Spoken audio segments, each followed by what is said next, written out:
আসামের জবিন্দা কিন্তু আমাদের প্রিয় সিঙ্গার ফ্রেন্ড আছিল। অনেক তার গান শুনতাম, অনেক ফাংশন মেলাতে তাকে দেখতাম, অনেক শান্তি লাগতো তার গান শুনে। তো দুপুরে একদিন শোনা যায় দুর্ঘটনা, আর দুর্ঘটনার হত্যাকারী নাকি শ্যামকানু মহন্ত। তারপরে সমালোচনা করলো আমাদের আসামের সরকার, ডক্টর হিমন্ত বিশ্ব শর্মা, যে ন্যায় বিচারটা নিশ্চয় দিব। তা শুনে কিন্তু আসামের বিশ্ব মানুষ অনেক খুশি ছিল। তারপরে লগে লগে কিন্তু ইলেকশনের টাইম আসলো। ইলেকশনের টাইমেও কিন্তু বললো যে ইলেকশনের পরে কিন্তু তার ন্যায় বিচারটা দেওয়া হবো।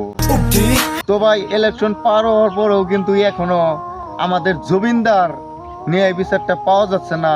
তার জন্য কিন্তু আমি অনেক দুঃখিত।